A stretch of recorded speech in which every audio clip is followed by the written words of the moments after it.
Okay, welcome to the channel. Welcome back to another update on the situation here in China. It's 21 degrees and overcast here in Shenzhen today. Okay, first to the numbers here in China. Confirmed there are 66,576. There are 1,524 deaths and 8,101 people have recovered. So if you take the recovered and deaths away from the confirmed cases, that leaves an actual amount of confirmed cases now of 56,951.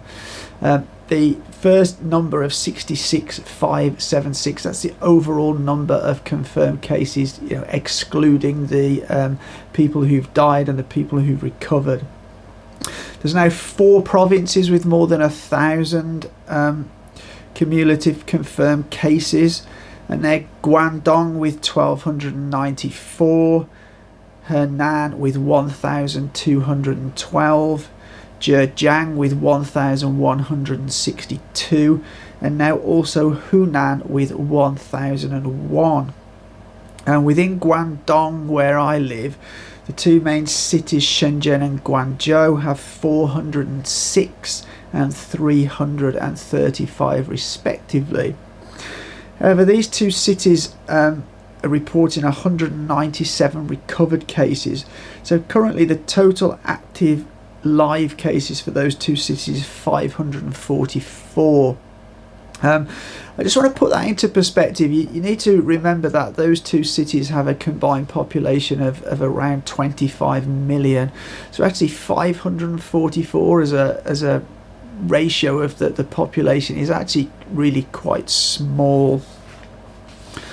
Okay, as you can see from this next graph, the number of confirmed cases outside of Hubei province on a daily basis is decreasing, and that's really great news. And I'm really under no illusion whatsoever that this is down to the sort of measures the authorities have taken, and also how the Chinese people, or most of the Chinese people in general, conform to what they're being told, staying in, following all the sort of recommendations they're given.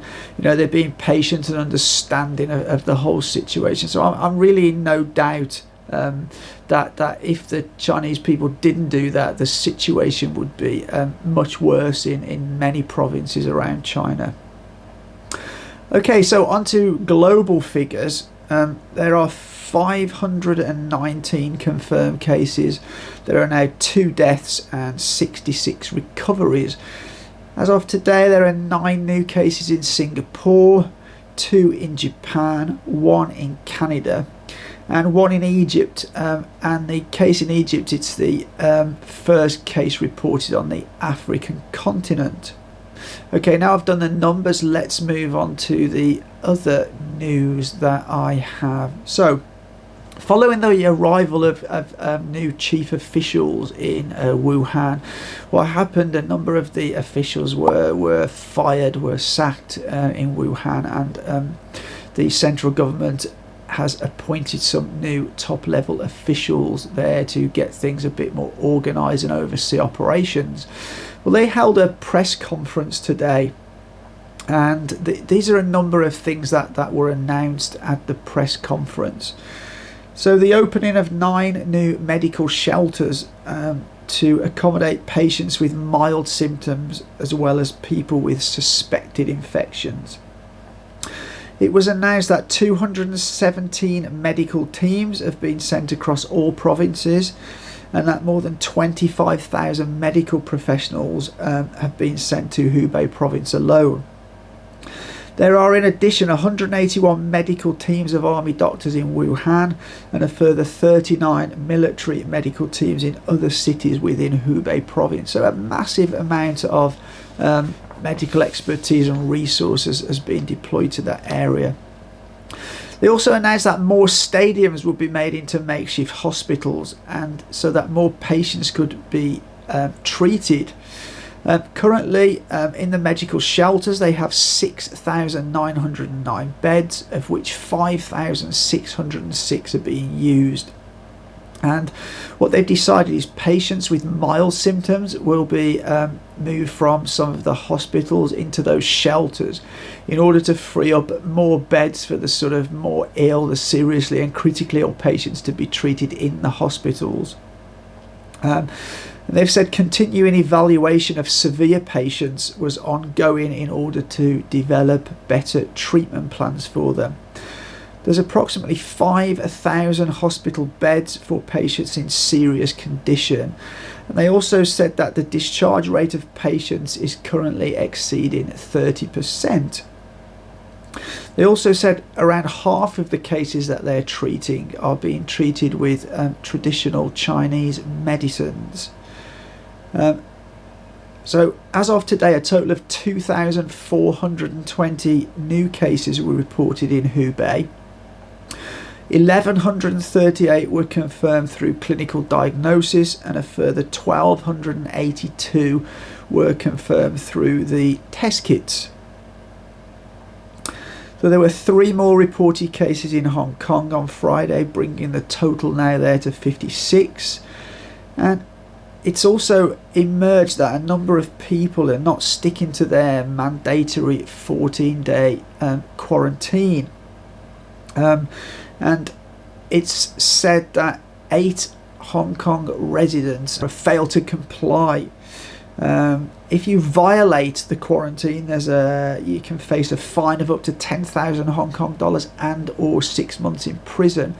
My view on this is that I think they obviously need to increase that punishment, because it's obviously not deterring everybody. As we've seen, 8 people have broke the order. So there are now 580 confirmed cases outside of China, and this includes the first case on the African continent in Egypt. And I think it's quite concerning that apart from this one case in Egypt, other cases not being reported in Africa. And I find this especially surprising when Africa have a lot of business dealings with China, and there's been a lot of travel, backwards and forwards to China from African countries, and there's quite a large mining company from Wuhan who has many Chinese workers in a number of African countries. So it is quite surprising to me. I just wonder if they have cases, but they're just not picking them up because they don't have the infrastructure to report them. So scientists in Wuhan have also said that patients who've recovered have a large number of comprehensive antibodies, and they've appealed for people who've recovered and left hospital to donate blood plasma so that they can then use this to treat patients who are still quite ill. Also reported is that 6 out of about 30 patients that have been discharged as recovered in Shanghai have agreed to donate blood plasma to help others. Other sort of short bits of news: Beijing has ordered everyone returning to the city that they must quarantine for 14 days. Residents have been either told to self-quarantine or report to a number of quarantine centres that have been set up there. If they don't, they will risk punishment. The Education Ministry in China have issued a notice that while the outbreak is continuing, that there will be a ban on all face-to-face teaching in China. Only online teaching will be allowed. This is going to affect a lot of expats and foreigners here in China, especially those ones that are working in the teaching industry illegally, which there are many. I think proper registered teachers here who are working legally will probably, most of them will be fine. They will be generally working for government schools and larger training organisations which have the platforms for the online teaching. However, a lot of the illegal teachers will be working for smaller organisations who will not have the facilities for online training. Also, many of those won't have contracts, so it's unlikely they will receive any pay during this time. So obviously that's going to cause those people some financial issues as well. I've also seen some information, now at this stage I've not been able to verify it, that apparently India will now not allow entry to any citizens who hold Chinese passports, regardless of whether they reside in China or not. And also they will not allow entry to any foreign citizens from anywhere if they've travelled within China since the 15th of January. I will try and confirm this and verify this for my next update, but I've read this from a couple of sources, but as I say, they're not verified at this stage. Other things, Apple will reopen their stores in Shanghai and Beijing. As I'm not an Apple fanboy, I really am not so excited about that news, to be honest. And finally, a nice note to end on. Again, I will always try and find a nice piece of news to end on if I possibly can. The oldest known coronavirus patient, a 96-year-old woman, has been discharged from hospital in Zhejiang province after being given the all clear. So that's absolutely fantastic news. That is really, really great. That brings me to the end of today's update. If you like this video, please give us a thumbs up. As I always say, we try to be factual on this channel, and it seems that it's harder to get out on YouTube if you're factual than a rumour mongerer. I really don't know why, but some of the rumour mongerers seem to get a much higher viewing of their videos than the more factual channels. So please give us a thumbs up and share it with anyone on any of your other social media. If you like the content of our channel overall, I know it's become quite news based at the moment, but that's just simply because of the situation here in China.